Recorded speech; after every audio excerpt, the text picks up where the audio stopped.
Now, allow me to say, some of you who completed these questions may be somewhat frustrated because you're like, okay, well, here I am doing what I'm supposed to and submitting it.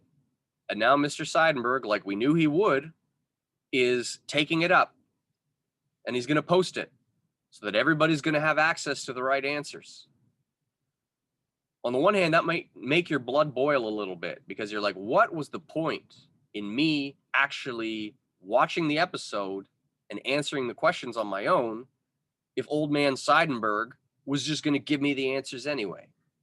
Well, I'll tell you, friends, the payoff is in the actual understanding that you have of these terms and in the content of the documentary. So I am really just trying my best to make sure that everybody has something to look at. But if you watched the episode and took the time to challenge yourself with these questions, and you know the vocabulary, and you've been doing the readings, this is going to pay off big time when it comes to you writing your next evaluation. Remember, this is an easy course to pass. But it's not an easy course if you want to distinguish yourself as someone who has a very, very high and technical degree of understanding that can communicate that to me. So as the old saying goes, doing good is its own reward. Who's the defendant in this case? Should I even need to ask this? No. No. Well, I did. Who is it? Jian Ghomeshi. There you go. How about that? The trial of Jian Ghomeshi. Yes, R.V. Ghomeshi. Now, actually, here's a question for you. I said R.V. Ghomeshi. You know, that R stands for Rex or Regina. Why is it not the names of the ladies versus Ghomeshi? Why is it not the complainants? Why is it not Decouture v. Ghomeshi? Because not crown.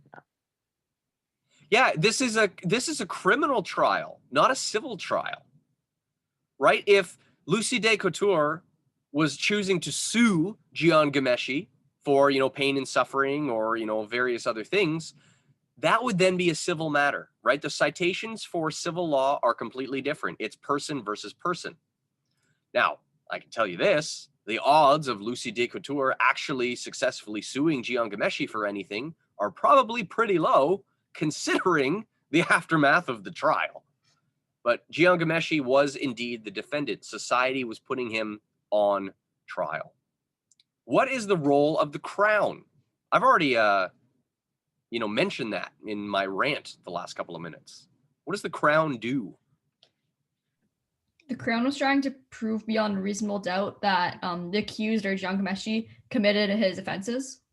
Yeah, they are the ones responsible for looking at the evidence, determining how they want to bring the charges forward, preparing and getting, because they represent society. And as you just said, it's their job. They have what we call the burden of proof. That's a question on your unit test. It's not right here.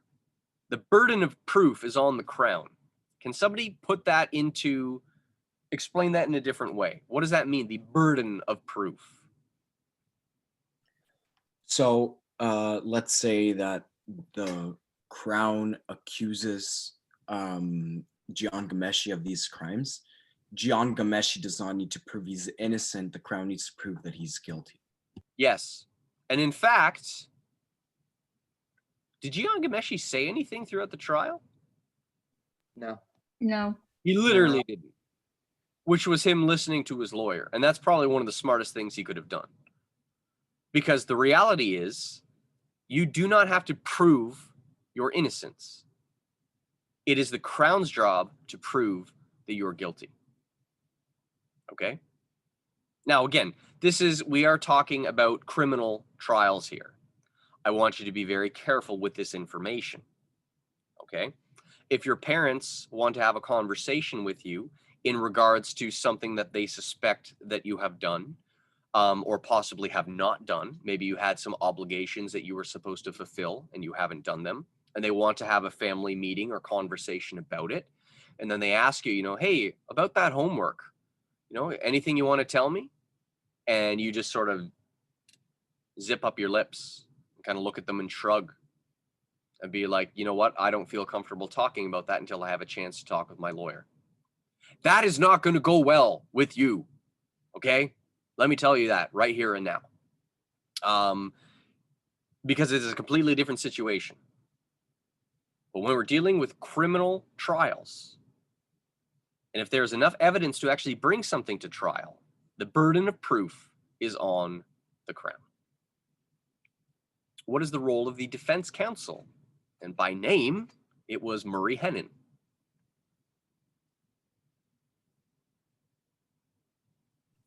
To prove that Jian Ghomeshi innocent? I'm going to take exception to what you said just because I'm being really technical. You are on the right track. Can somebody point out, and I'm not trying to put you on the spot, Matthias, I thank you for sharing. I actually appreciate your consistent participation, so keep it up and thank you. What was wrong with what he said? Well, isn't it in part, they don't need to, well, they obviously you're innocent until proven guilty. I think it was more the idea of just pleading not guilty in the first place.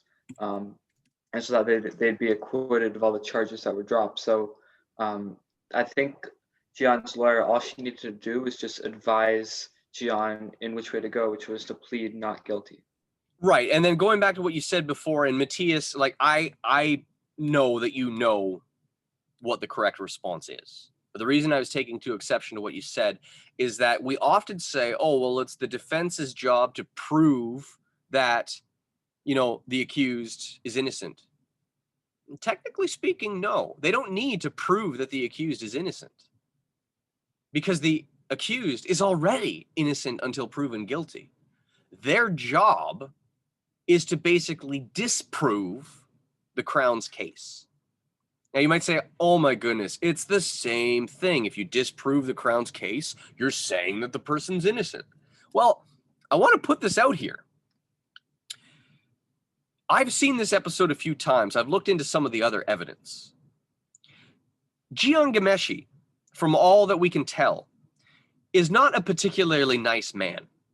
Okay, and I want to actually choose my language here very carefully. I don't want to make any claims that could, you know, open me up to a lawsuit, you know, by him. So I want to be very careful what I say here. But if you looked more and more at the evidence that came out, the issue really wasn't that Jian Ghomeshi was innocent of laying his hands on the women. What was actually the argument of Murray Hennon in regards to when the women were saying that Jian had been, you know, rough with them, pulling hair, slapping, you know, various other things? I don't want to get into too technically right now. What was the main argument on the part of Murray Hennon surrounding those claims? It was the fact that the complainants were being like untruthful, and all their like testimonies had like lies written into them, and they weren't revealing everything under oath. Yeah, they were committing perjury. So there was a huge part of that. You're absolutely correct. A huge part of that was trying to point out the untrustworthiness of the witnesses. Because if you can poke holes in the witness testimony, then you're basically saying, hey, if we've been able to determine, this is where you follow the logic train. If the witnesses are not credible, then therefore the evidence they have provided would also not be credible. And then therefore the case would fall apart. There was one other, it's kind of the darker side of this, not just looking at kind of the untrustworthiness of the witnesses, but did Murray Hennon ever actually say that Jian Ghomeshi didn't hit the women? No. No, I think what he said was they just had further relations on afterwards. So it wouldn't make sense for them to, you know, for him to do that and then for them to come back and be like, I still want a relationship.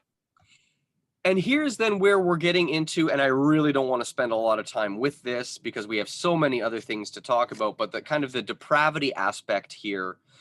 And this is why I took exception to what Matthias said in regards to, you know, proving the innocence of Jian Ghomeshi. If you were to ask me, in my humble opinion, as just Mr. Seidenberg, in my humble opinion, I would say, if I was looking at the evidence, that these three women at different times did indeed enter into a relationship with Mr. Ghomeshi that was sexual in nature. Okay, I believe they would even have admitted that as a statement of fact. So we know this much. The other issue is that despite the claims of Jian Ghomeshi being violent in the relationship, there was further evidence brought forward by Marie Henin that indicated, despite this rough means of, and it's terrible, but it's the idea of, it even said in the episode, I can't even believe I'm saying this in a Zoom meeting on class, but it basically said that, we have an issue here of consenting adults in regards to a rough physical sexual relationship. That's kind of the issue that we're looking at here.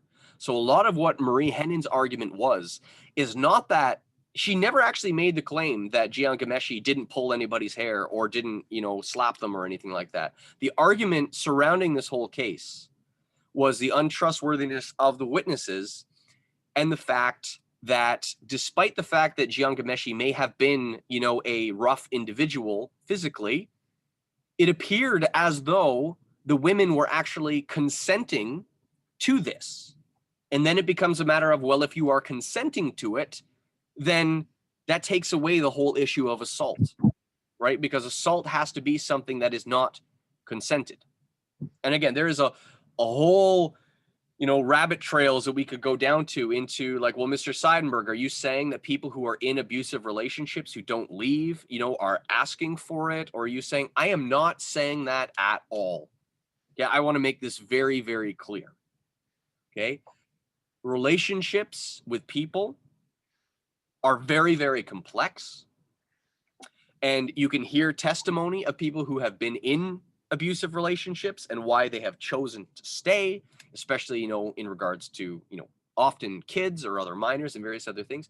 The issue here was that in these brief, call it relationships, there was no marriage or permanence to the relationships. And the argument was, if the women felt as though they were being treated poorly, then they should have got out of there, because they made it sound like, oh yeah, I couldn't stand the guy. I never wanted to see him ever again. And yet evidence came forward that they continued to pursue a relationship with Ghomeshi even after these supposed events transpired. So this is one of those things where we say, who's, the innocent person here? Well, it's kind of a gray area where it looks like there's a lot of messed up stuff happening. But the issue was there criminal acts that had transpired? Based on section 8.4, which was something that you were supposed to read. I hope you did. What are some examples of types of evidence used by the prosecution during this case? I had two different types of evidence. One was similar fact evidence. So each victim that was called to the stand shared a similar experience of being sexually assaulted, and also direct evidence because they were sharing their own experience. Yeah, those are good ones.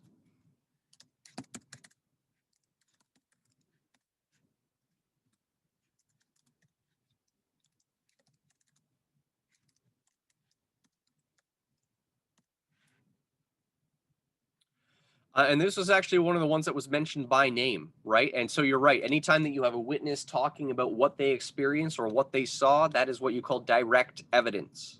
Okay, the actual witness testimony. This isn't a friend of a friend. This isn't hearsay. This is the person saying, this is what happened to me. So we have direct evidence in the form of witness testimony. I'm glad you caught that other one, similar fact evidence. The Crown tried to use it. This is where we get a little bit technical here. I'll be impressed if anybody can use the other vocabulary term to explain it. Why did the similar fact evidence kind of fail?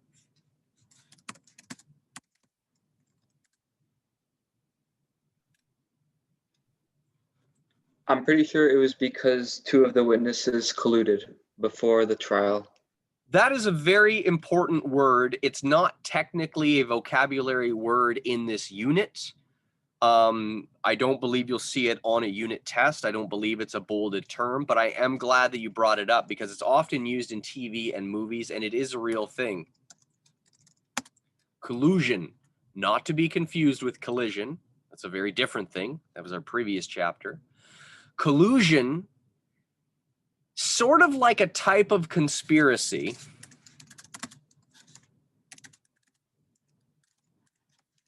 Conspiracy to get your story straight for the purpose of consistency. And the reason why, if there is suspicion of collusion, that witness testimony can be thrown out is because rather than the person actually saying what it is that happened, if there's any indication or evidence that the person has sort of rehearsed their statement but planned it with another person, then it's not what actually happened. It's the story that they are choosing to tell together. Isn't that perjury? And this doesn't mean that you're not allowed to talk to people about things that have happened to you. But I mean, to give a perfect example, you know, it's kind of like, you know, let's say you and your brother or sister, you're horsing around and then you knock over one of your mom's vases and then they come home. And then as mom and dad are, you know, coming in the house, you know, you turn to your siblings and you're like, all right, let's get our story straight. We were minding our own business. We were eating cereal. And all of a sudden, this cat came out of nowhere, like jumped in the window. I've never seen this cat before. It freaked out, knocked over the lamp, and then fled. That's what happened. I swear on a stack of Bibles. That's collusion, right? Where you are coming together with somebody to kind of make up a story. There was indication that the witnesses had actually been in conversation with one another and were in as a sort of means of conspiring to come up with a story that would point in a certain direction. And for the record, it doesn't mean that they didn't experience similar things. The issue was the similar fact evidence didn't wind up working in court because there was evidence that the witnesses were kind of talking and trying to, you know, get their story straight. Are there any questions on that or any other types of evidence that people could bring forward? I have a question. Yep. How can collusion be proven if it's not like, if no one's like actually there? Or how can they know like if people are like joining together or like they're like making up a story? Maybe it's just like, what if it's just like they're actually like true witnesses and they're just saying like the same story? No, and you bring up a good point, okay? True direct evidence will probably have a lot of things that are similar, because if similar people saw the same thing, you would actually want their testimony to be similar. I'm not saying that someone who says the same thing as somebody else is colluding with them, okay? I'm not saying that at all. But there are methods, especially through, you know, I'll use the term interrogation, although that sounds violent. But through, you know, conversation and interviewing and asking the right questions, often you will find that if someone is telling a lie or is making things up, often it's only a matter of time before you are actually able to point out where there seem to be gaps or holes in their testimony. That's actually a big part about what lawyers do, right? That's one of the things that especially defense counsel, in trying to disprove the evidence of the Crown, is going to challenge every single witness on the validity of their statements. And sometimes it's actually pretty impressive, you know, like within court, you know, they say one thing and then, you know, the person says, oh yeah, I was out with friends. And then all of a sudden the lawyer will be like, wait a minute, out with friends? Well, you know, earlier you told us that you were at home alone. They're like, oh yeah, no, I was at home alone, and then I went out with friends, so that yeah, and so that's sometimes how you have those. Again, I don't want to necessarily call them gotcha moments, but often you will find if someone is not telling the truth, they might be a good liar. Okay, but with the right questions and looking at the evidence in the right way, you are often able to begin to point out where do things not seem to add up all that well. But you are correct that sometimes, I mean, I don't know if it's true or not, but I've seen it all over the internet in the last little while. And again, it could be fake because a lot of what's on the internet is fake. But I keep seeing stories that there was a young man who was, in high school that was basically, dragged out of school in handcuffs and spent time in prison because there were a group of girls that made a claim of sexual assault against him. Eventually, one of them cracked, so to speak, and it was determined that they had agreed to make it up because they didn't like him. That makes my blood boil. Okay? I don't know if that's true. Again, like I said, you need to be very careful about the things you read on the internet because there's no indication that it's actually fact, just because it looks like it might be from, like anybody can make a YouTube video, anybody can make a website. But all of the evidence in court needs to be challenged. Okay, that's what it's all about. You build your case, we look at the evidence, and then the judge, in most circumstances, because we're not really talking about juries, the judge or the jury needs to base their final verdict, which is a vocabulary word, the final formal decision of the trial, on the evidence that is presented.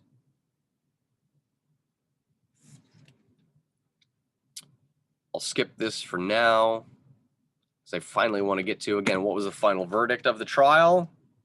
Not guilty, also known as acquitted. I hope I spelled it right. Sometimes I spell acquitted wrong. Acquitted. No, I was right the first time. Acquitted. Oh, 2 T's. Son of a gun. Okay, anyway, there you go. Acquitted. Just say not guilty. Okay, I can't spell it. I should be able to. But when you spell a word wrong, and then you always think to yourself, haha, I'm going to make sure I don't spell it wrong next time. And then you overpsych yourself out and then make the same mistake. Yeah, that's me with that word. Okay. 2 T's in acquitted. Mr. Seidenberg, Yes, please. Go ahead. can I ask a quick question about the previous topic you were discussing? Absolutely. How did Mary Hennon get those? I think it was over Facebook that the witnesses were messaging. How did she get that information? Yeah, I would argue, if I'm not mistaken, I think that would have been disclosed because that would have been part of, the Crown's evidence, if I'm not mistaken. It also is possible, I don't know for sure, but because it is in the same way, like with a search warrant, if someone is facing, criminal charges, it may have been possible for her to be able to get the, court-ordered permission as a release to, have that information, disclosed to them because of the fact that these women were essentially the ones who would be convicting Jian Ghomeshi. Oh, pardon me. That's the best response I can give for not knowing more. But I do want to talk about that term disclosure. And I didn't even know this when I started teaching this course. I actually learned it later on when I was actually speaking with a real Crown prosecutor. That was kind of cool. But he answered this question for me. If disclosure is such a fundamental part of preparing a defense for trial, why was the Crown seemingly unaware of the other emails that the witnesses had sent to Jian? That's what, all of a sudden the Crown must have been pulling their hair out, because this is then where it really did seem to be like, hey, Mr. Seidenberg, I thought you said that there's no such thing as, surprise evidence or like a surprise witness. What the heck? Did you lie to me, Mr. Seidenberg? I didn't. if disclosure, which is the kind of laying your cards on the table, is such a fundamental part of preparing the defense for trial, why was the Crown seemingly unaware of the other emails? Because disclosure only applies to the Crown. Like they are forced to show you the evidence. You don't need to show them the defense evidence, like the defense counsel.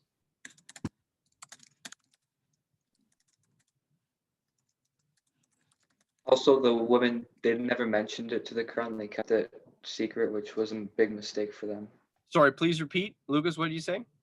I just said that the women, they never mentioned it to the Crown, which was a big mistake. They should have mentioned it when they were being interviewed. And yeah, you're both right. Okay, you are both right here. And so I'm gonna, let me just finish writing this.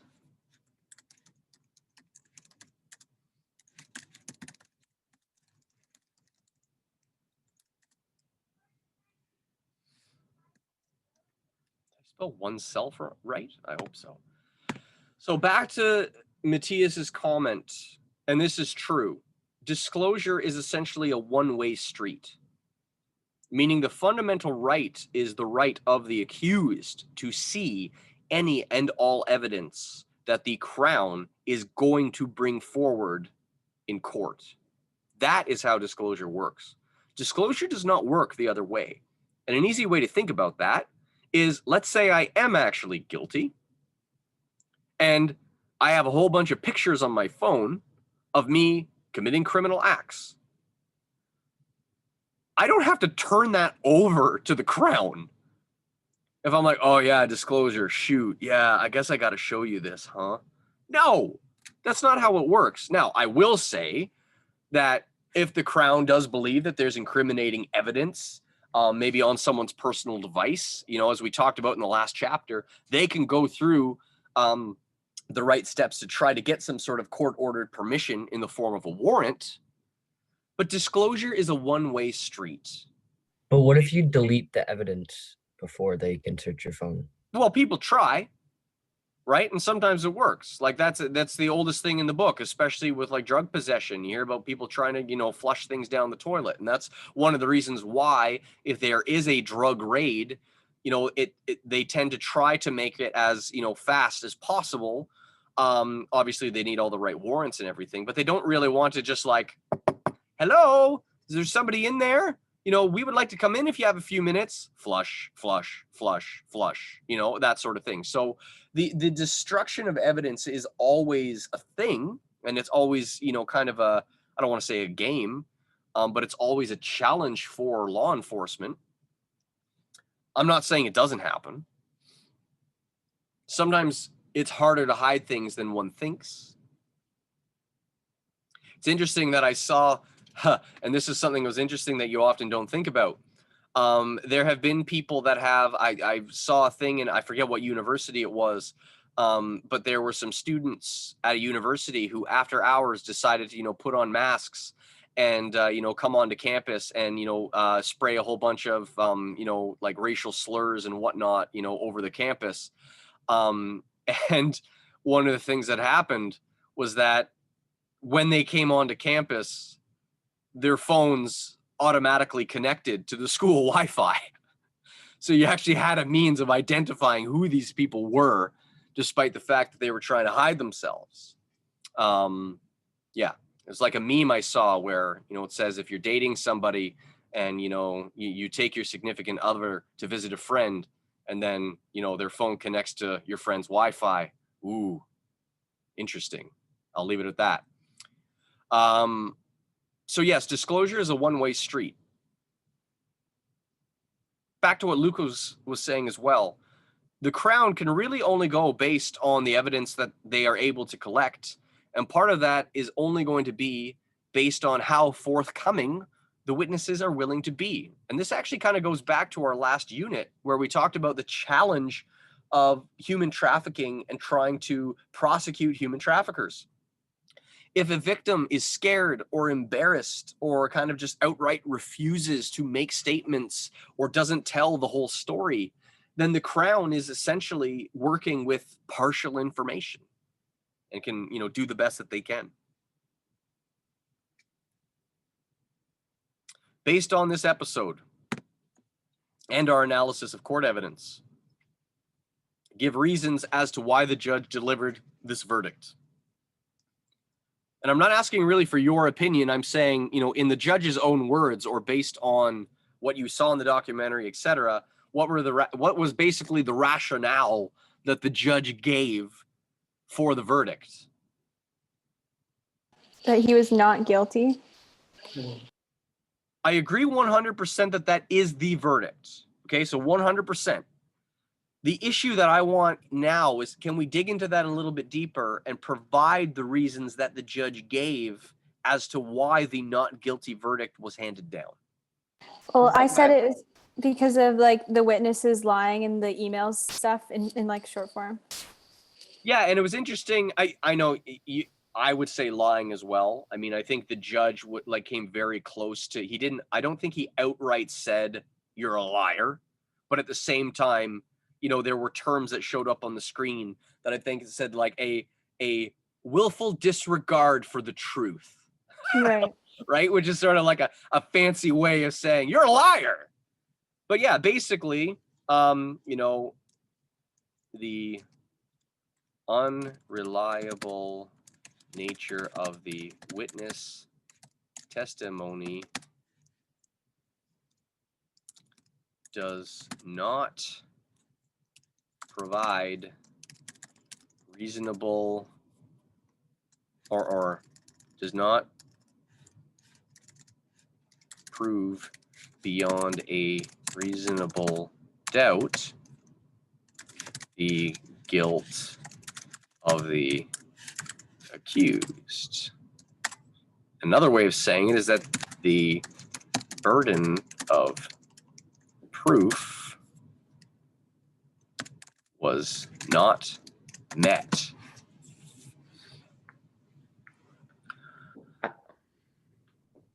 So this was a heavy thing to watch. Okay, there was frank sexual dialogue. There was some disturbing stuff. And you know what? Despite the fact that it appears as though the women were not fully upfront, if you were to ask me, you know, sort of off the record, so to speak, you know, do I think that they were probably treated poorly in a manner that one should not treat another human being? Yeah, probably. But the issue here is the criminality of their claims. Now, if they had have been a little bit more forthcoming, or if they had have handled the situation a little bit differently, possibly have gone to the police or ended the relationship without trying to reach out at another time, it may have been a much stronger case. So this is why it seems like there's almost, well, I mean, the winner here is Jian Ghomeshi, but at the same time, it's also kind of like there really is no winner here in the situation, right? So there's a technical win on the point of Marie Henon's excellent job of being the lawyer for Jian Ghomeshi, but it is really a messed up situation that looks at, you know, human depravity. And okay, so there we go for that. Mr. Seidenberg, Yes. I had one or two other points. I don't know. I'll go quickly if we have time to add them, just as to why the judge gave the verdict. So one was that Jian's defense gathered a lot of photographic and electronic evidence that discredited the Crown's case. And also later on in the video, Jian's defense additionally highlighted that the case went from questioning the guilt of Jian Ghomeshi to the credibility of the victims. So Jian's lawyer basically turned the case around from saying it's not now about whether Jian's guilty or not, but it's about whether these people are saying the truth, which in part kind of connects to what Kira was just talking about.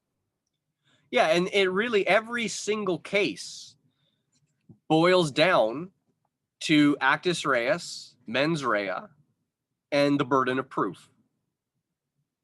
And the issue here, I wouldn't even necessarily argue is the mens rea side of things. If anything, it's the actus reus side of things, right? Like, did these things actually happen? Because it's not like assault is a wrongful deed, but it's not technically a wrongful deed if the person is consenting, right? So Jian Ghomeshi may have intended to hurt these women, which is a terror. I can't even believe I'm having this conversation, right? Like, getting into the morals and the ethics of it.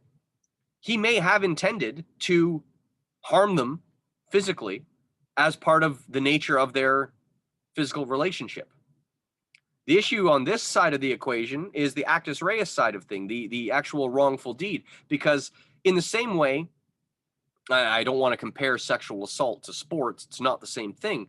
But as we talked about before, you know, if you play hockey and it's hockey where you're allowed to body check people, well, then that's part of the game. And if you are consenting to the fact that that is going to occur, you can't necessarily get mad when it happens. Now, I realize there's some nuance to that as well, because just because you're allowed to have physical contact doesn't mean that every hit is a clean hit. And there can still be other things that not only penalties, but also in some cases criminal charges related to different types of assault. So yeah, absolutely. Okay, so here's kind of what we're doing now. I'm going to pause the recording because I'm just going to give some instructions, and then we're probably going to go for our break, and then we're going to come back for the second half. Okay, so let me pause the recording. There are many different names and many different types of evidence. And like tools, different types of evidence are going to be appropriate in different circumstances. And there's also different restrictions. And so I'm going to just unpack a few of those. Now, you are grade 11 law students. You are not lawyers. I am also not a lawyer. So I'm sure that if you wanted to dig really deep into some of the more complex nuances of these different types of evidence, there could be a lot more to discuss. And again, that's why people go to law school.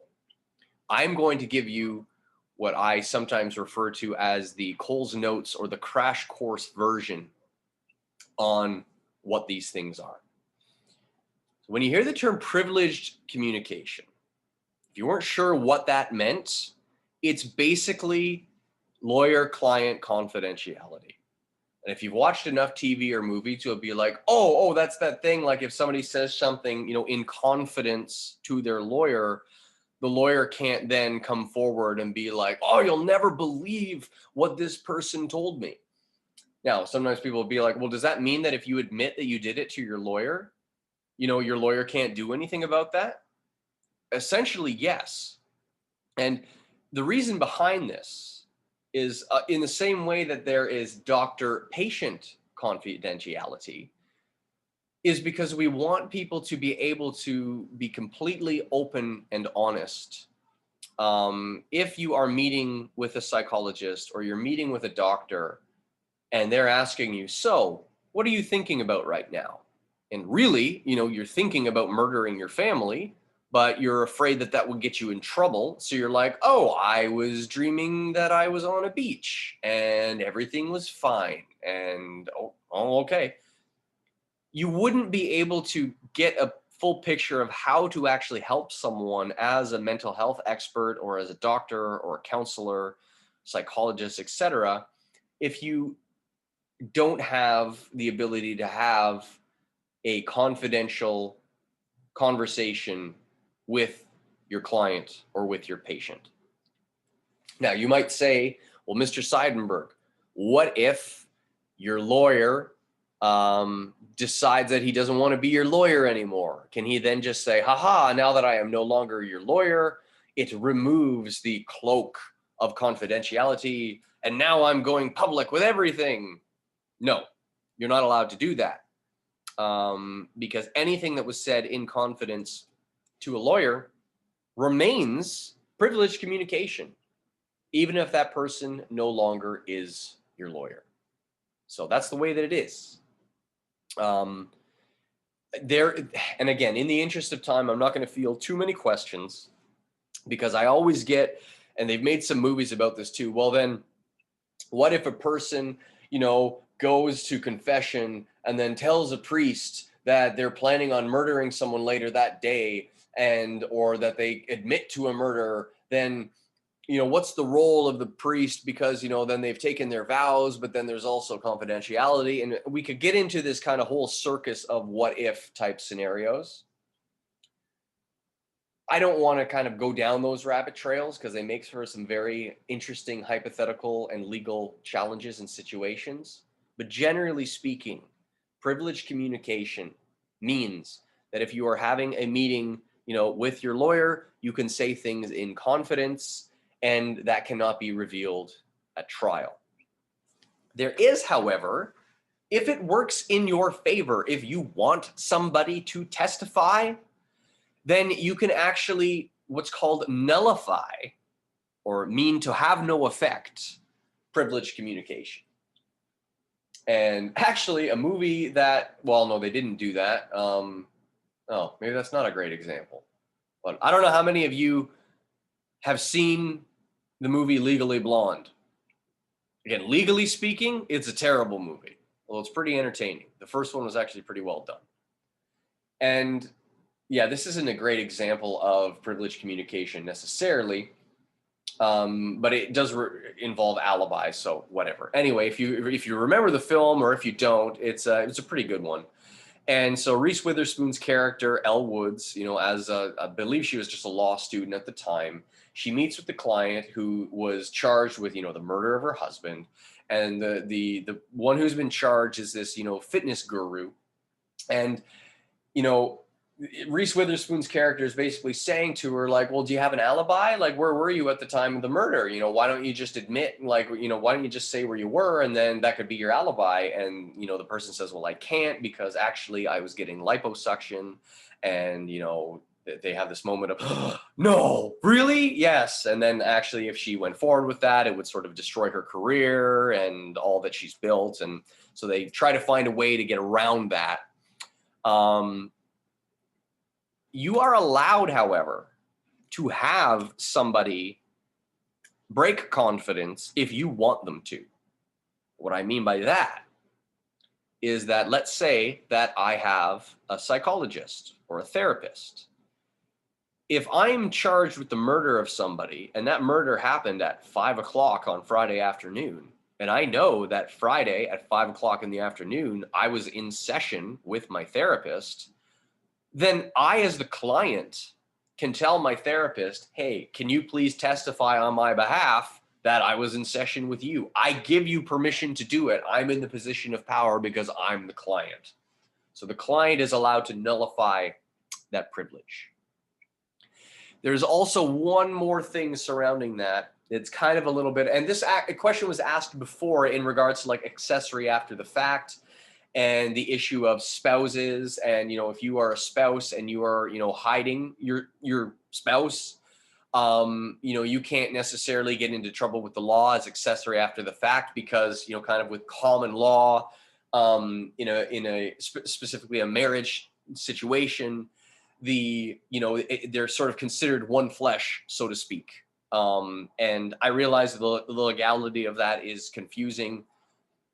There is, however, especially in the case of something like domestic abuse, if someone is willing to testify against their spouse in a criminal case, especially regarding assault. Let's say there's someone who has been, beaten, for years, and they finally decide, no, enough of this. This person needs to be behind bars. I need to start a new life. If the spouse who has been the subject of the abuse wants to testify against the abusive spouse, they can do that. Okay, the other side can't say, oh, those were conversations in confidence, right? So when that person yelled at them and said, I'm going to break every bone in your body, well, that was a private conversation between, husband and wife, so therefore it can't be entered in as evidence. That wouldn't be fair to the victim, and thus it would not apply. If a spouse decides that they are going to, become a witness against their spouse, they can do that. And yet, at the same time, they are not required to. They cannot be forced by the courts to provide evidence against their spouse. So I hope that makes sense. Are there any kind of lingering questions surrounding privileged communication before I move on?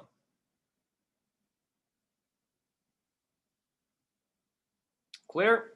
Clear. Similar fact evidence. And actually, I'm going to talk about similar fact evidence.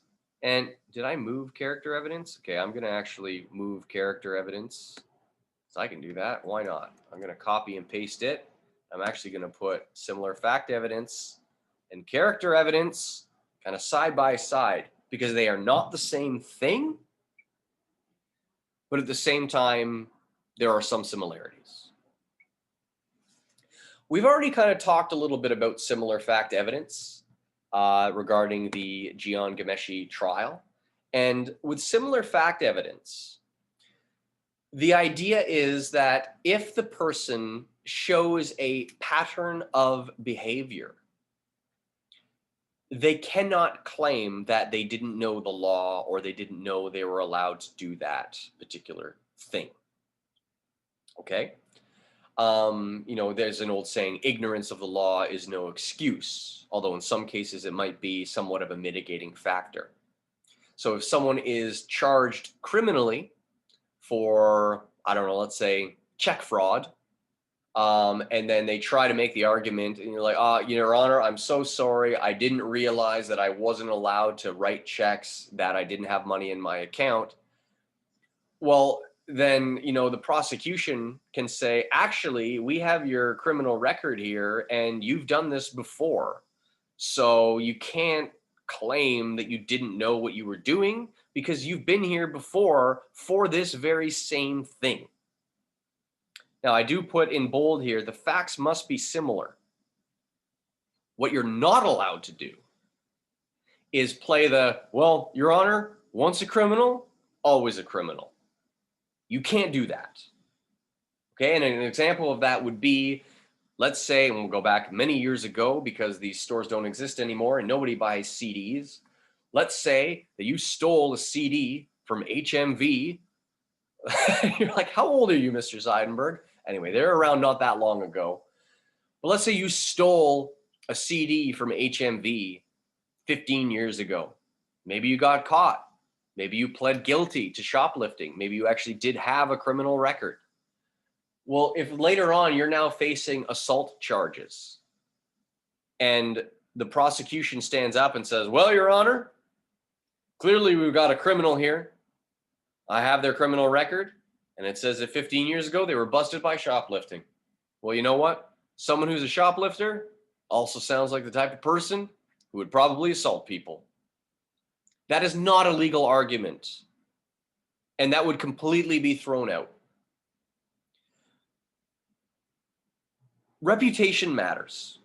Okay, I'm not going to say that it doesn't, especially in your personal life. The decisions that you make and your character is so incredibly important. You need to work hard to protect your reputation. It is one of the most precious things that you have when it comes to people believing you. But in the eyes of the law, your guilt needs to be determined based on the evidence that is provided. They cannot use your past sins, so to speak, to convict you on an unrelated matter. You can't say, well, I mean, you have a criminal record, so, I mean, I guess you probably did this too. No. To truly be similar fact evidence, the facts actually must be similar. It cannot be an attack on the person's character. On the flip side, character evidence, there are some, it can be very, very powerful, but there are also some significant limitations to how it can be used. If you are a person of strong moral character, you are the type of person who, and kind of as an example, I don't know if you remember this kind of going around the internet, but at the height of, the Me Too movement, with Harvey Weinstein and others, there was sort of a secondary thing surrounding the internet, surrounding Tom Hanks. And the thing that was going around Tom Hanks was the fact that he was a really good guy, right? He was one of those guys that everybody who worked with him had nothing but good things to say about him. How he was a person of integrity, he treated people with respect. And so the fake news line that was going out about Tom Hanks said, you know, another woman comes forward to make claims that Tom Hanks is a decent person. Again, it's sort of a sarcastic headline. The point I'm trying to make here is that your reputation is very powerful. And if you curate a strong reputation in which you treat people with respect, you are honest, you do things that you say that you're going to do, you know, you're a person of your word, that is going to potentially pay massive dividends in your favor should you ever face a claim or a charge.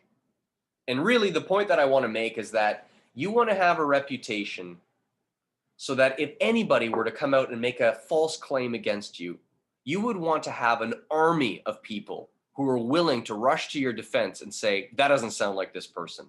Not at all. I've known this person for 15 years and I've never seen anything but gentleness and integrity and respect and honesty. Character evidence can be very, very powerful when used by the defense. That's really who really gets to use it, right? If you're facing a claim, then you know, your lawyer may say, you know what, you have a very strong reputation and a lot of people who are willing to, you know, come alongside and, you know, look the judge in the face and say, you know, I trust this person. I trust them with my kids. You know, I've worked with them. They've always done exemplary work. You know, I can't say enough good things about them. That can be very, very powerful. At the same time, it also has serious limitations. Because if you don't have a great reputation, if you are kind of a sketchy person, if you are the sort of person, and if you're this person in your friend group, I'm not here to judge, but you know, you see people like, it'll say things like, there's always that one person in the friend group that the other friends don't really trust. You know, you might be like, oh yeah, I know who that person is. Yeah, I'm friends with them, but I don't trust them. They lie all the time. Or, oh no, this person, oh, I never loan them money. They never pay me back. Or, you know, like insert whatever it is that you want. If you have curated a reputation that is not particularly strong, it's probably not a technique or a strategy that your lawyer would want to employ. And without me making, you know, slanderous statements against Jian Ghomeshi, you'll notice that Jian Ghomeshi's lawyer, Marie Henein, never tried the character evidence side of things. Right? She never actually tried to paint Jian Ghomeshi as a gentle individual who would never lay his hands on another person. Because here's the thing. If the defense tries to paint a picture of this, you know, fine, upstanding citizen who would never do anything wrong, then it actually unleashes the ability of the prosecution to say, oh, you want to play that game? Okay, I'll play that game. Because here's a whole bunch of people who are actually willing to come forward to say what a terrible person that this person is.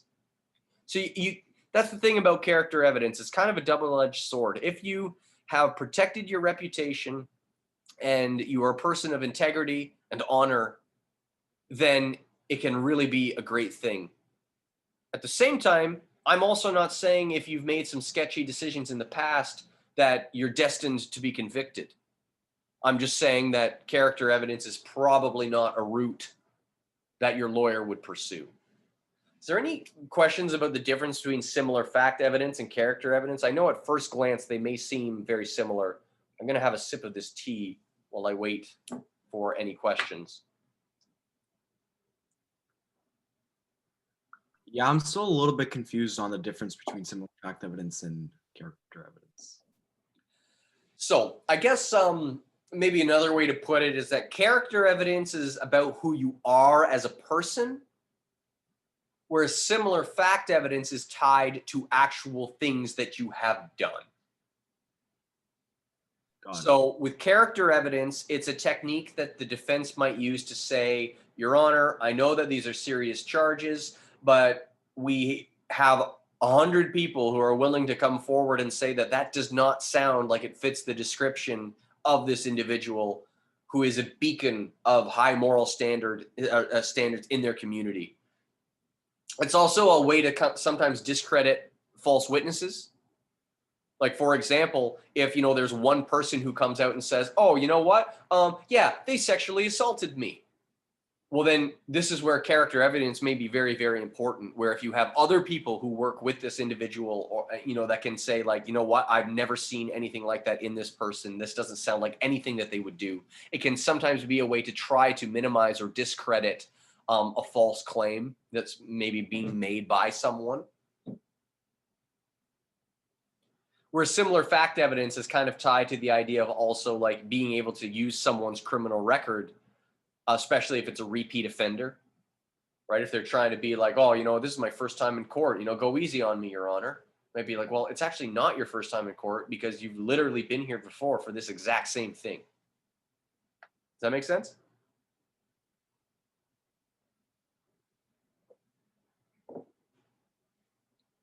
I hope so. Okay. Well, we'll move on, and maybe again, if at any point you have any questions, please feel free to send them to me. But for the sake of time and keeping this recording somewhat coherent, I'm going to move on. Hearsay is essentially inadmissible.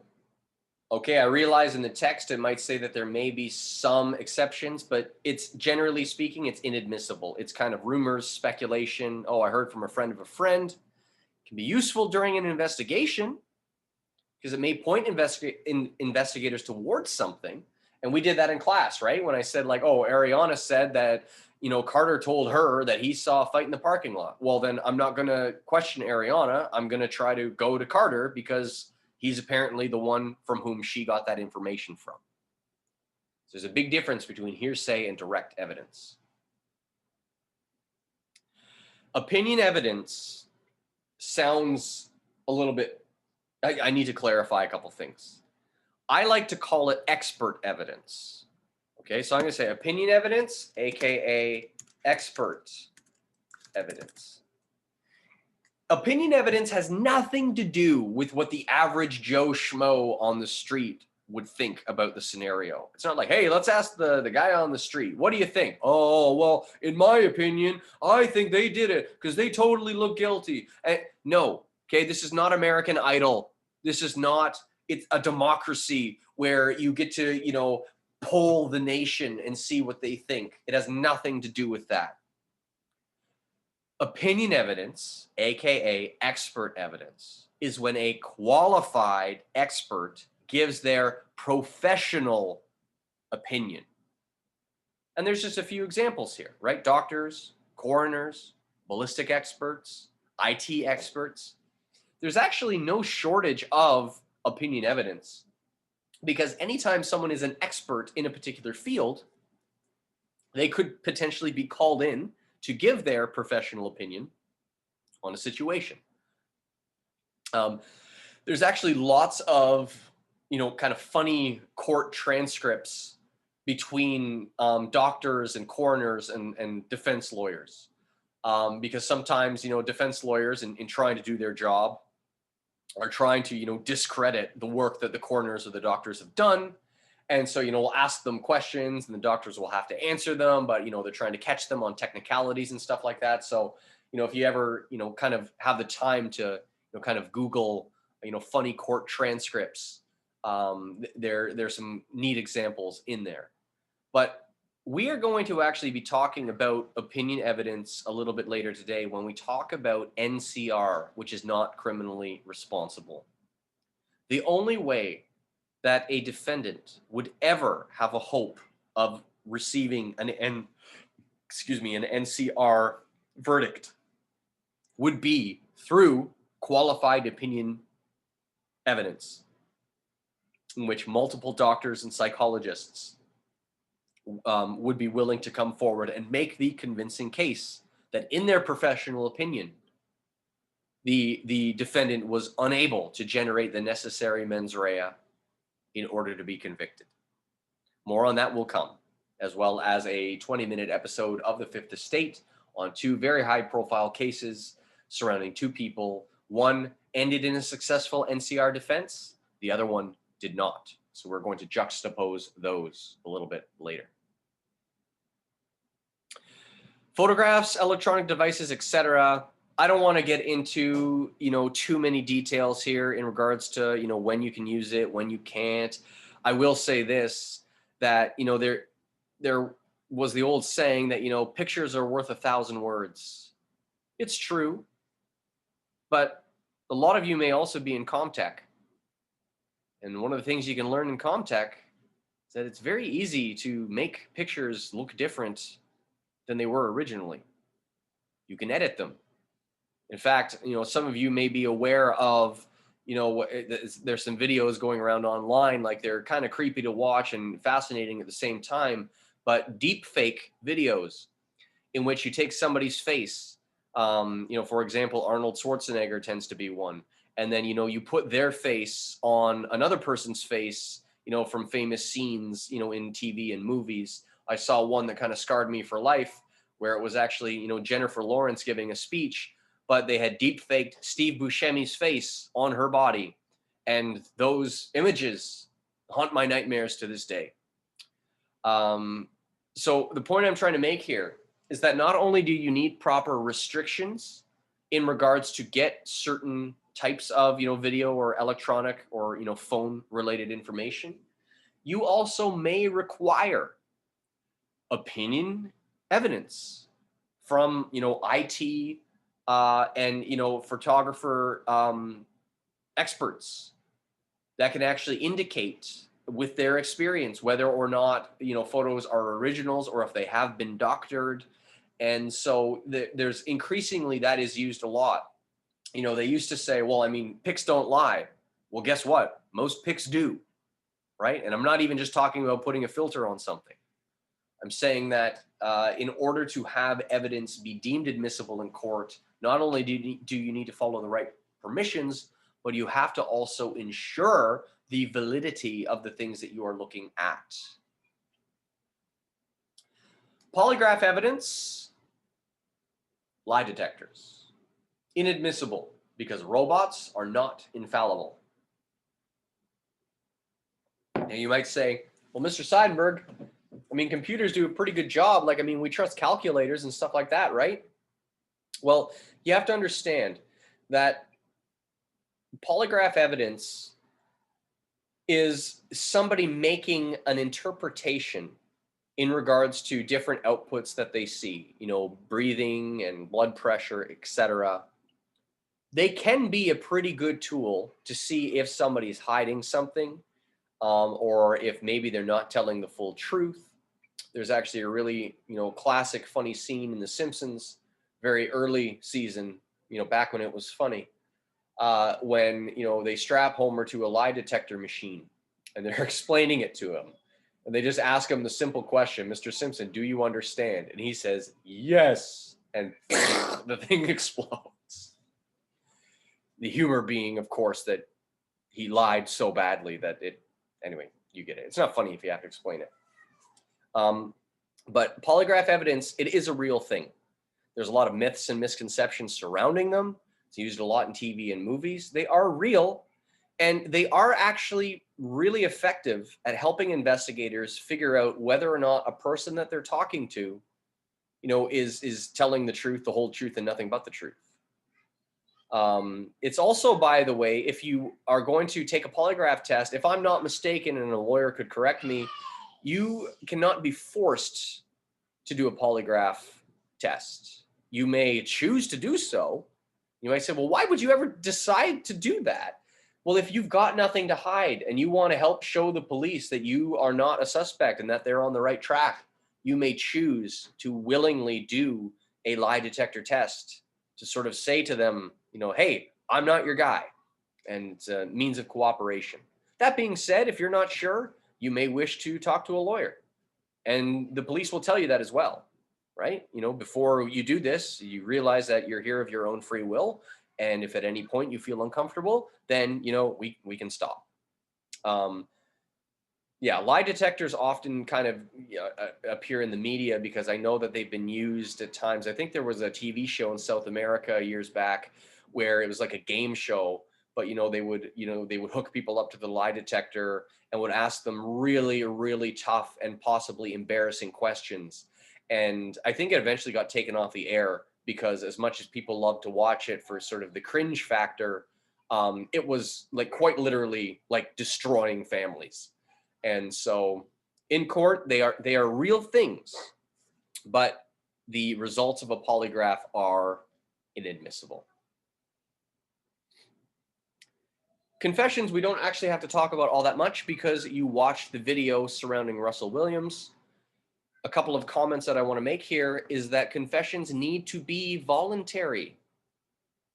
Okay, I realize that again, if you watch TV and movies, there's all sorts of, interrogation things where, the police, they put the person in the room without a drink under the hot lights. And the person's like, oh, I'd like a glass of water. And then the good cop, bad cop, the one cop's like, you can have a glass of water, when you're done answering my questions, and try to sweat a confession out of them or in some, especially, like film noir type movies, kind of beating it out of them. And those are inadmissible, right? That would not hold up in court. You'll notice why the police did such an incredible job in the Russell Williams documentary, where they informed him of his rights every step of the way. And you might say, well, did they kind of like, they knew the questions they were going to ask him. It's kind of like they tricked him into, no, they didn't trick him into a confession.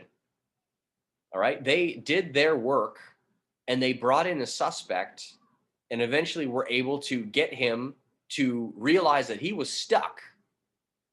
And do not cry for him, because he was the one who did sexually assault and murder those women. So the police did an excellent job of making sure that all of the statements that he made could be used, because they informed him as to what his rights were and said, hey, at any point, if you want to lawyer up, or if you, and he was so convinced that, oh, I got nothing to hide, that he kind of fell as the result of kind of his own pride. This is something that is important in regards to your unit test as well. If something is obtained illegally, and this actually goes back to the idea of like beating a confession out of someone or possibly doing a search when you didn't have a warrant, that would cause the whole system by which we claim to believe in to fall apart. I know you might say like, well, Mr. Seidenberg, like Batman, right? He's a vigilante, like he does what the police can't do and all that sort of stuff. And we know the person did it. We just need to find the evidence. That's very much a TV and movie thing, right? The reason why we know those persons are guilty or those people are guilty is because there is a script that was written by an author and the author determined that this person's guilty and this person's innocent, right? In real life, it's not quite as clear cut. The point of making illegally obtained evidence inadmissible is because we don't want to justify wrongful acts on the part of law enforcement. Because if we say, well, yeah, I didn't have a search warrant, but hey, look what I found, so it's kind of worth it, we would be setting a precedent that says the ends justify the means, which is not something that we want to do, right? When we look at bringing evidence, forward in a court of law, protocol and policy and procedure needs to be followed. Because if the cops say, well, you know what, sure, I'm going to break a few laws, but it's for the greater good, so I guess kind of in the end, it's worth it. That is not a precedent that we want to set, because that causes everything to fall apart. And then in many respects, you're no better than the people that you are trying to put behind bars. So I believe I'm going to give you a question on your unit test that says something along the lines of, what are examples of inadmissible evidence, or rather, types of evidence that are always inadmissible? And the short answer for that is, well, hearsay and illegally obtained evidence, those are always inadmissible. And furthermore, any of these types of evidence that we've talked about could be deemed inadmissible if it is not gathered properly. I think this is actually a true-false question on the test.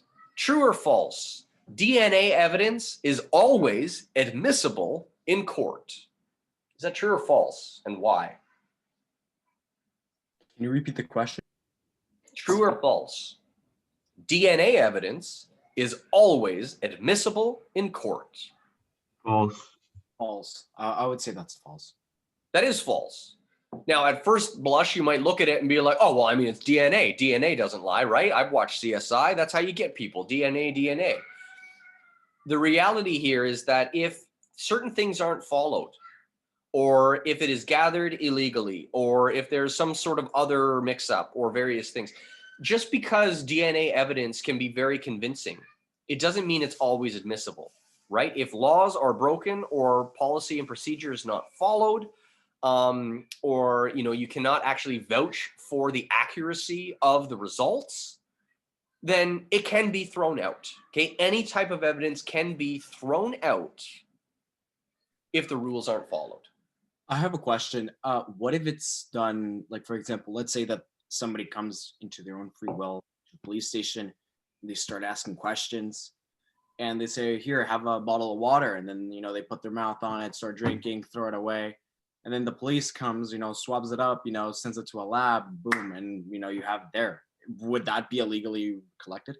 Yeah, it's a very good question because I've heard of that sort of thing and seen it also in TV and movies. I think they actually did that in an episode of Suits, if I'm not mistaken, where they found these guys at a bar, and basically after they left, they did got a fingerprint off of the glass, and I mean there's some truth in the sense that once something is thrown out or discarded, it's really no longer private property.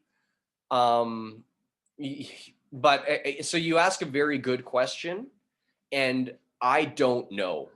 That's really the best answer that I can give. I do know that generally speaking, if you're trying to build the case against someone, you want to make sure that it isn't based on kind of tricks, but that could be something in some circumstances. In the same way that I remember hearing a story of, and I guess, this person should have talked to a lawyer. There are police that brought somebody in. It's kind of one of those dumbest criminals type stories, but they brought a criminal in, and they didn't have a lie detector, but they did have a photocopier. So they hooked the person up to the photocopier. We're going to ask you a few questions.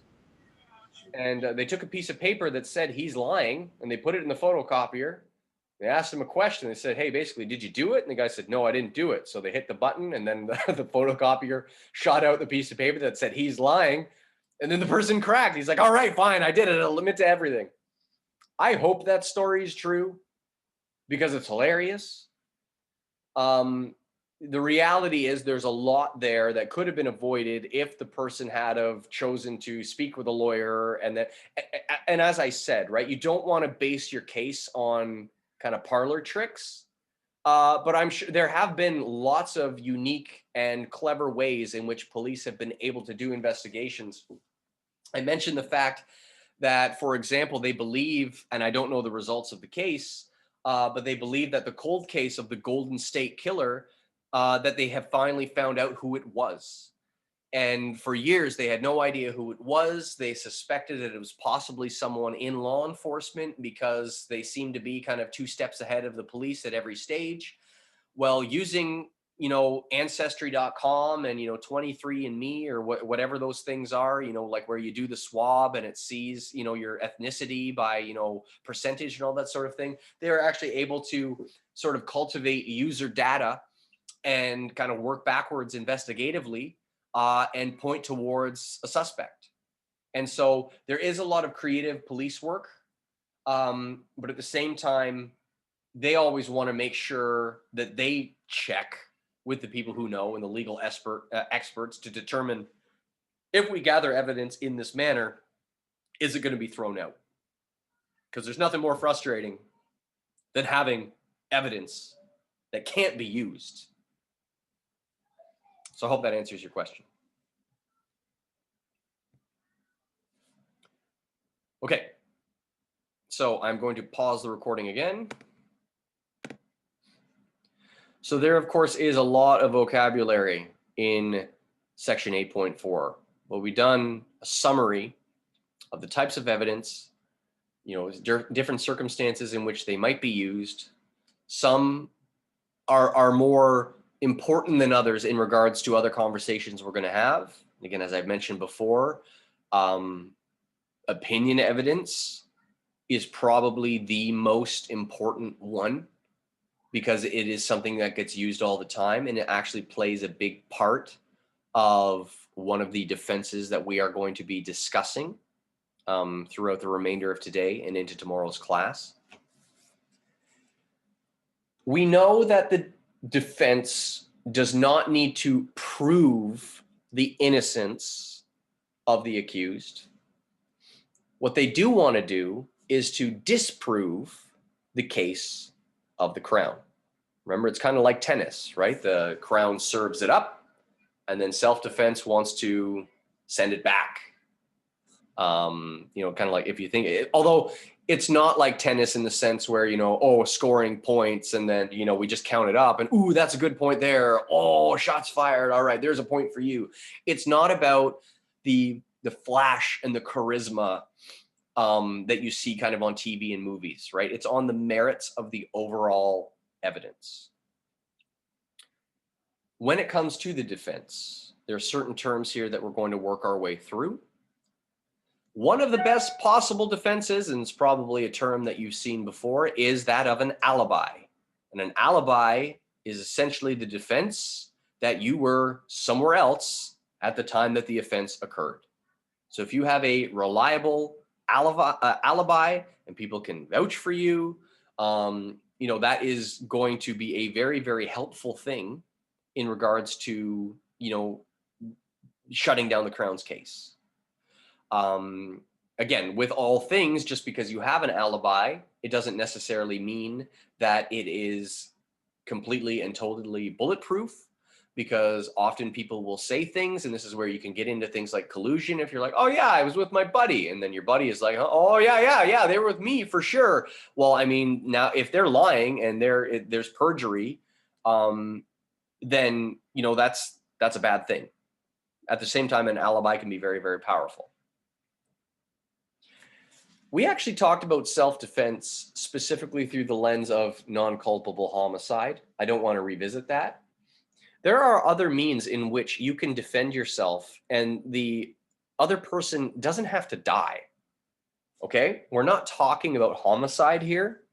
We're just talking about actual self-defense, right? If somebody was, attacking you, or trying to steal your stuff, or harassing you, etc., you do have certain rights tied to your safety and security. And part of your safety and security is the ability to use reasonable force to defend yourself. What we have to understand, though, and look at this line here, justified in using as much force as is necessary to prevent any person from forcefully breaking into or forcefully entering your dwelling house without lawful authority. This is where you need to be careful. And when it says justified, that doesn't mean, oh, I saw this in TV and movies, right? I wait until the front door opens and I blast them with my double-barrel shotgun. No, you don't. I would tell you right here and now, you're going to jail, probably for murder. You might say, no, you said it was self-defense. No, I said self-defense is a legitimate defense, but it also has to be a justified amount of reasonable force. And then we can get into well, Mr. Seidenberg, what is reasonable force? And I mentioned before kind of using the litmus test of it was either you or them. So let's say someone is trying to attack you or they're getting up in your face and you felt like they were going to assault you. So you did reach out and, you hit them and you knocked them down. Well, maybe that was necessary force. But kicking them while they're down and, forcefully like beating them after the threat has passed, you have now crossed the line from what would have been considered self-defense. And I know I could get 100 different questions in regards to, well, what about this? What about this? What about this? Again, this is where things like precedent and, you know, medical evidence would possibly come into play. I think your best defense in circumstances like this is actually try to remove yourself from the situation wherever possible, right? I want to be very clear here. I'm not victim blaming. You know, some people are just attacked, but if you can get out of there, that is the best option. Okay, it's not trying to stick around and see how many people that you can fight. You know, or I had 3 years of karate training when I was 8, so I want to make sure I get my money's worth. That's not what it's about. Although you are protected because you do have rights as an individual, and if someone means you harm, you have justified use in using as much force as necessary. And the wording is like that so that the level of that use of force can be kind of judged in court as to whether or not it was considered to be reasonable. This is a good one. Legal duty. I'll keep it short. Technically, it'd be a regulatory offense, but sometimes people try to, I don't think they're trying to trick me necessarily, but they'll say, well, Mr. Seidenberg, didn't you say that police are supposed to, you know, enforce the law? And I say, yeah. And then they say, so they got to follow the law too, right? I said, yes, that's how the rule of law works. Interesting, interesting. So if somebody is speeding at 140 kilometers an hour and an officer is chasing them, would they not also be traveling at 140 kilometers an hour? Yes. Well, then are they not in that moment becoming that which they are chasing? Is that not hypocrisy, Mr. Seidenberg? The answer I give them is this. No, that's legal duty. Okay? Legal duty allows certain people to commit acts that would otherwise be offenses. For example, a police officer can drive above the speed limit when chasing a suspected criminal. Legal duty does have limitations as well. It is not, as we mentioned before, a license for police to just do whatever they want. If there are restrictions, get the right permissions, right? Warrants are court-ordered permission for police to carry out a certain act. It also doesn't mean, well, I'm an off-duty cop, so that means, you know, like I get to do whatever I want. No, not at all. But legal duty does permit, again, for example, police officers can carry firearms in public, and they are some of the only people that are permitted to do that in Canada. Also, you know, if you are if you drive an armored car, or I think if you work, you know, in like as a wildlife conservation officer, you know, in some circumstances. So let's just understand that in part of maintaining order in society, and even looking at things like, you know, fire trucks and ambulances, you know, like emergency services, etc., there are going to be times in which certain jobs or certain people are going to have to do things that normal citizens wouldn't normally be able to do. It doesn't mean that the rule of law is a farce or that everything's a hypocrite or everything's hypocritical. It just, that's the defense of legal duty. And by the way, if an officer is trying to make a claim, which they probably did. In fact, there was a case of the murder, really, of a young man named Sami Yatim years ago on TTC bus. And an officer whose name I forget at this time, so I'm not going to make up a name because I don't want to get names wrong, unloaded his gun on Sami Yatim and killed him. And that officer faced criminal charges and was actually convicted. Now, the officer probably tried to make the argument of legal duty and say, well, you know, I'm a cop. I was just doing my job. But it was deemed in court that was not doing your job. You know, it was unreasonable use of force. Your life was not an immediate threat. Neither was the public. You acted irresponsibly and in a manner in which a young man wound up dead. So legal duty is a defense, but like all defenses, there are excuses and exceptions. With excusable content, what I want to talk about here is the term duress. Okay, duress, the best way to think about that is the idea of like mafia contracts. What I mean by that is if, you know, you see sometimes in the movies where, you know, one of the mob bosses shows up and says, you know, like, hey, this is a nice place. Do you want to sell it to us? And I say, well, no, I don't want to sell it. And they're like, well, let me put my gun on the table. How about now? Oh, okay. I guess I want to sell to you. You don't really want to. You're being forced into the situation with threat of violence. That is duress. Another great example would be, and I think we mentioned it before, in regards to like if someone's robbing a bank and the person with the gun points at you and says, yeah, you're going to help me rob this bank. Well, I guess you're going to help them rob that bank. Duress is there for the protection of people who are coerced, meaning forced against their will by violent people to commit certain acts, because they are victims, right? If someone is truly under duress, it means that they really didn't have any other choice. Kind of like self-defense, but it's excusing an action that wouldn't otherwise be excusable. I want to be clear with this as well, though. Just because you felt pressure in a certain way does not mean that it is duress, right? If we get back into, you know, like if you have, you know, stupid friends who say, oh yeah, you know, come on, shoplift, everybody's doing it. And you're like, everybody? Oh, well, I mean, I want them to be my friends and I don't want them to think that, you know, I'm a loser. So, I mean, I guess I kind of have to shoplift, right? Because I mean, no, you don't. You have a choice. Okay? Your friends trying to get you to do something illegal is not duress.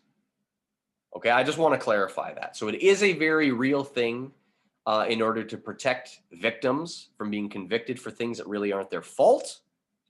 But at the same time, all of the evidence needs to be weighed to determine whether or not it truly was illegal coercion. Going back to actually shoplifting, this is a good example of, you know, the term honest mistake.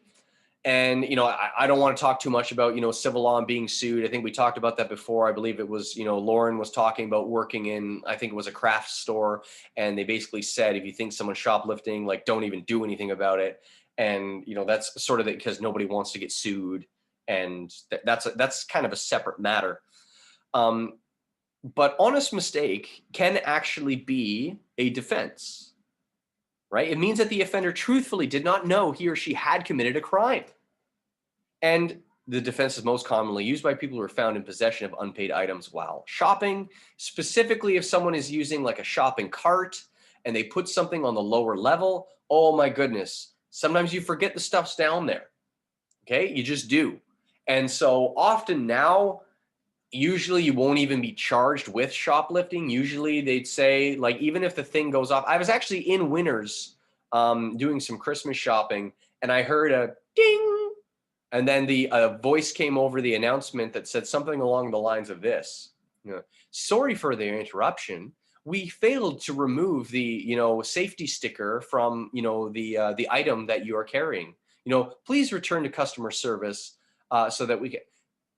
And really what they were saying there was that someone was trying to leave the store with an item that still had one of those electronic security things in it. The store is very diplomatic in what they're saying. The person could have been trying to shoplift, but the store is not making that claim. All they're saying is, hey, let us look into it. This is also a way, so if somebody had something with them, they're like, oh shoot, yeah, I forgot to pay for that. I'm sorry, my mistake, no harm, no foul. They hadn't left the store yet, so it's a way of avoiding this whole situation.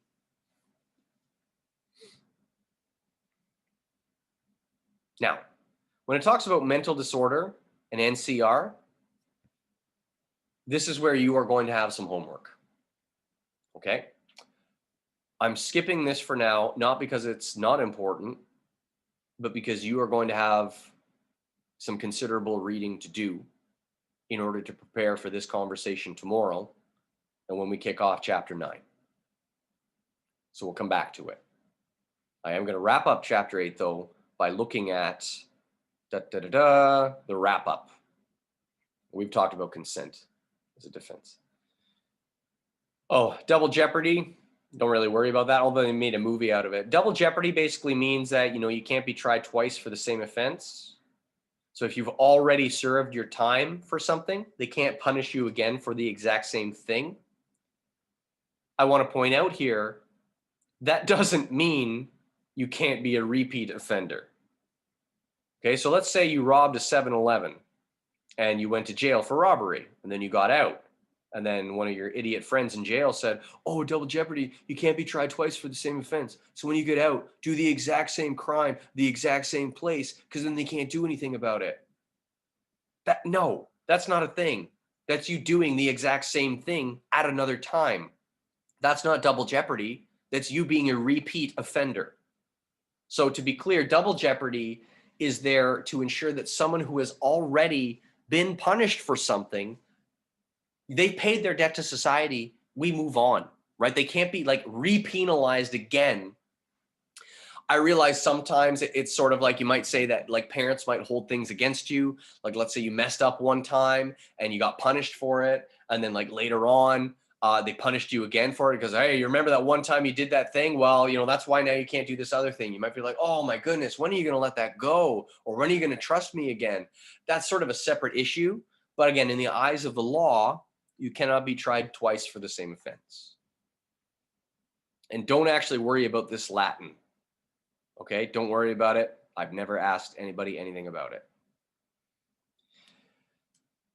We're going to really speed this up. I'm really not interested in juries all that much. As I mentioned before, I'm really not interested in jury deliberation because juries are actually seldomly used and there's a lot of confusion and a lot of, what do you call it? The word's escaping me. Exceptions. And so I'm really not focusing on the ins and outs of complexity of the jury system. So don't worry about it. Really what you need to know at the end, oh, where's the term verdict? Because that's really what I was talking about.